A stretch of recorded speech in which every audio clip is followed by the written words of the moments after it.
भाभी, आपका सूट कितना अच्छा लग रहा है। कहाँ से खरीदा? थैंक यू तनु, ये मेरी माँ ने मुझे गिफ्ट किया है। माँ, भाभी की माँ ने भाभी को इतना अच्छा सूट गिफ्ट किया और आप मेरे बारे में कभी कुछ नहीं सोचती है। मैं नहीं जानती, मुझे भी ऐसा ही सूट चाहिए, सेम टू सेम।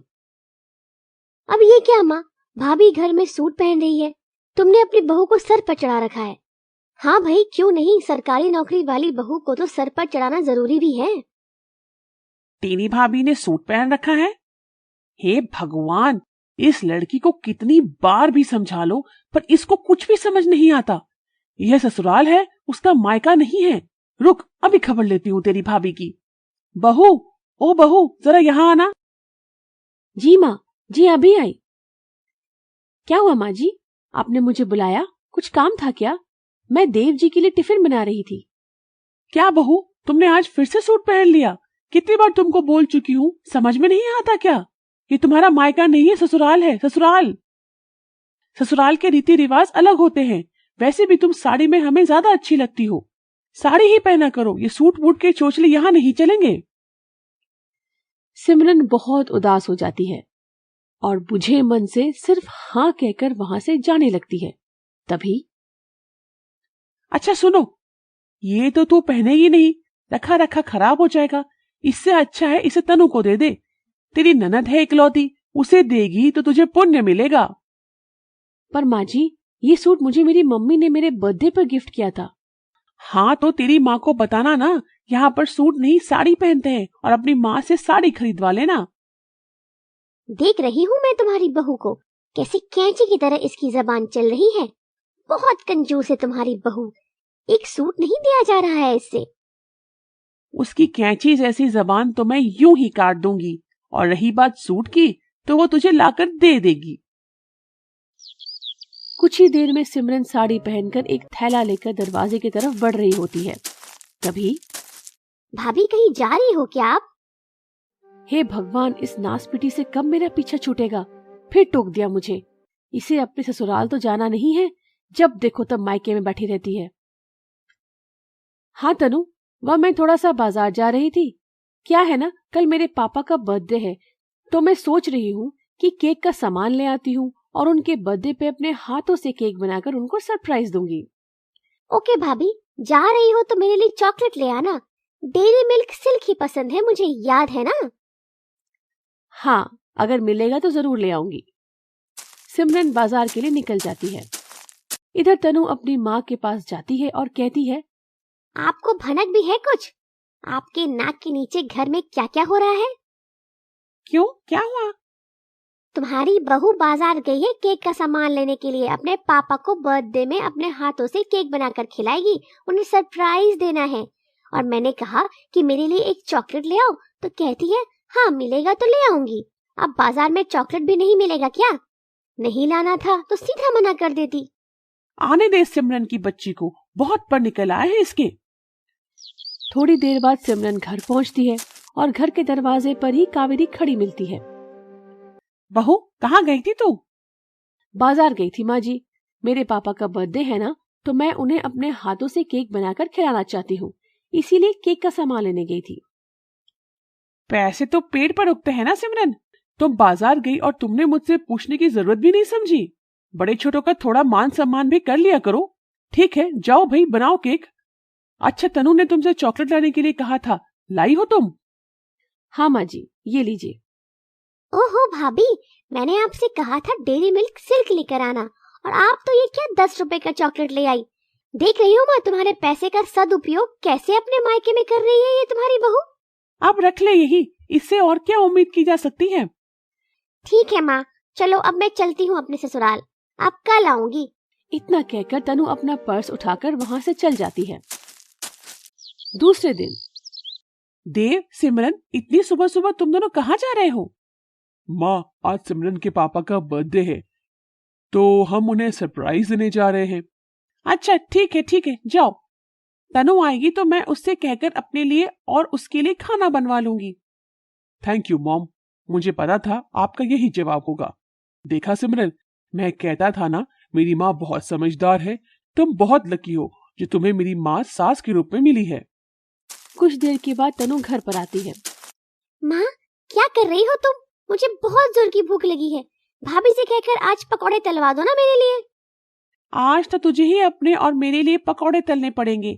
तेरी भाभी और भैया दोनों समधी जी से मिलने गए हैं, आज उनका बर्थडे है। ओहो मेरी भोली माँ, और तुमने उसे इतनी आसानी से जाने दिया? उसे तो काम न करने का बहाना मिल जाता है हर बार। कम से कम नाश्ता तो बना कर जाती। तुम सही कह रही हो तनु, आने दो, उससे बात करनी पड़ेगी। रात तक सिमरन और देव घर आते हैं।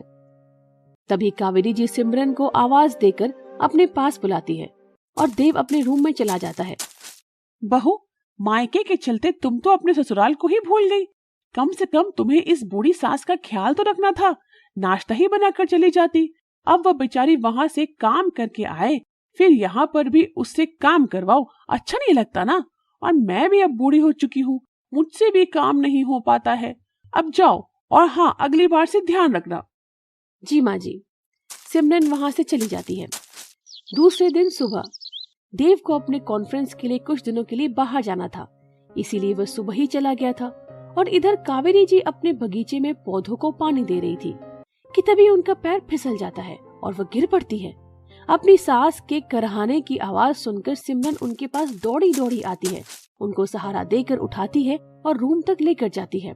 चोट की वजह से कावेरी जी के कमर में बहुत दर्द हो रहा था। सिमरन उनके कमर में मूव से मालिश करती है और उनके लिए गर्मा गर्म चाय और नाश्ता तैयार करके ले आती है। उसके बाद सिमरन डॉक्टर को फोन करके घर बुलाती है। तभी तनु का कॉल आता है। हेलो माँ, आज मुझे गाजर का हलवा खाना है, तो तुम भाभी से कहकर मेरे लिए हलवा बना दो ना। हाँ, थोड़ा ज्यादा बनवाना, क्योंकि यहाँ पर राकेश को भी पसंद है। घर आते समय मैं उनके लिए भी ले आऊंगी। कावेरी जी तनु की बात को टाल नहीं सकती थी और तनु इतना बोलते ही फोन रख देती है, तो इस वजह से कावेरी जी अपनी बेटी को अपना दुखड़ा भी नहीं बता पाती है। कुछ ही देर में तनु घर आती है। क्या हुआ माँ, तुम यहाँ पर क्यों लेटी हुई हो? सब ठीक तो है ना? और ये अजीब स्मेल किस चीज की आ रही है? क्या बताऊं मैं, बागीचे में पानी डाल रही थी और मेरा पैर फिसल गया, जिसकी वजह से मैं गिर गई। गनीमत है सिमरन मेरी आवाज सुनकर तुरंत भाग आई और मुझे उठाकर यहाँ ले आई, और उसने ही मेरी पीठ की मालिश की है। थोड़ी देर के बाद डॉक्टर घर पर आते हैं, कावेरी जी को चेक करते हैं और कहते हैं वैसे तो ज्यादा दिक्कत नहीं है, पर 2-4 दिन अगर बेड रेस्ट करेंगी तो सब ठीक हो जाएगा। मैं कुछ दवाइयाँ दे देता हूँ, इन्हें दिन में 4 बार देना है। ध्यान रहे खाली पेट एक भी दवाई नहीं देना है। और फिर डॉक्टर चले जाते हैं। बहू, वैसे इतना ज्यादा दर्द नहीं है, तुम जाओ अपनी नौकरी पर। तनु है ना यहाँ पर, वो मेरा अच्छे से ख्याल रख लेगी। सिमरन के जाते ही तनु की तो जैसे आफत आ गई। कभी कावेरी जी को सहारा देकर बिठाकर खाना खिलाना होता, तो कभी उन्हें वॉशरूम ले जाना होता। शाम को सिमरन के घर आते ही तनु तो जैसे तैसे अपनी जान छुड़ाकर भागी वहां से। अगले दिन सुबह सिमरन कावेरी जी को सुबह की दिनचर्या में मदद करती है। उनके लिए गरम गरम नाश्ता और चाय बनाकर लेकर आती है और साथ ही दवाई देती है। तभी तनु का फोन आता है। हेलो माँ, आज मैं नहीं आऊंगी। वो क्या है ना, मुझे बुखार हो गया है। तुम भाभी से कहो ना कि बस 2-4 दिन अपनी नौकरी पर ना जाए, छुट्टी ले ले। अरे तनु, कोई बात नहीं बेटा, तुम अपना ख्याल रखो। यहाँ तुम्हारी भाभी है ना, वो सब कर लेगी। बहू, तनु का फोन आया था, उसे बुखार हो गया है, वो आज नहीं आ पाएगी। पर तुम अपनी नौकरी पर चली जाओ, मैं अपना ख्याल खुद रख लूंगी। माँ जी, आप ये कैसी बातें कर रही हैं? नौकरी इतनी जरूरी नहीं है, मैं छुट्टी ले लूंगी 3-4 दिन की। इसके बाद सिमरन अपने काम में भिड़ जाती है और पूरे तन मन से कावेरी जी की सेवा करती है। कुछ दिनों के बाद कावेरी अपनी बेटी तनु को फोन करती है और कहती है, तनु बेटा, कैसी हो तुम? तुम्हारी तबीयत ठीक हुई या नहीं? हाँ मम्मा, अभी थोड़ी कमजोरी लग रही है, पर ठीक हूँ। तुम बताओ, तुम कैसी हो? और तुम्हारी बहू ने तुम्हारी कुछ सेवा भी की या अपनी नौकरी पर चली गई महारानी? तुम मेरी बहू को कुछ मत बोलो तनु, यहाँ पर ना तो देव है और ना ही तुम। फिर भी वह मेरा बहुत अच्छे से ख्याल रख रही है। मेरी वजह से वो अपने जॉब पर भी नहीं गई, दिन रात मेरी सेवा में लगी हुई है, और उसकी सेवा की वजह से ही मैं इतनी जल्दी ठीक हो गई हूँ। इतना सुनते ही तनु अपने आप को खुद ही इनवाइट कर लेती है। ठीक है माँ, फिर आज रात को मैं अपने परिवार के साथ आती हूँ तुमसे मिलने के लिए। भाभी से कहना सभी का खाना बना कर रखे। रात का खाना हम सभी वही खाएंगे। और हाँ माँ, ध्यान रखना मेरी सासू माँ भी आएंगी। तनु, अब इतना तो मुझे भी समझ आ गया है कि मिलना तो सिर्फ एक बहाना है। तुम्हें खाना नहीं बनाना है, इसलिए तुम यहाँ आना चाहती हो। मुझे लगता है तुम्हें अपने परिवार को खुद संभालना चाहिए। अब तुम अपने परिवार का और अपनी सास का ध्यान रखो। मेरी बहू मेरा ध्यान रख लेगी। अपनी माँ के मुंह से ऐसे शब्द सुनकर तनु के होश उड़ जाते हैं। वो कुछ बोल पाती इससे पहले ही कावेरी फोन कट कर देती है। और इधर सिमरन ये सब बातें सुन लेती है। अपनी सास के मुंह से पहली बार अपनी इतनी तारीफ सुनकर उसकी आंखों में खुशी के आंसू आ जाते हैं। तभी कावेरी सिमरन को बोलती है, बहू मुझे माफ कर दे। तनु की बातों में आकर मैंने तेरे साथ बहुत बुरा व्यवहार किया।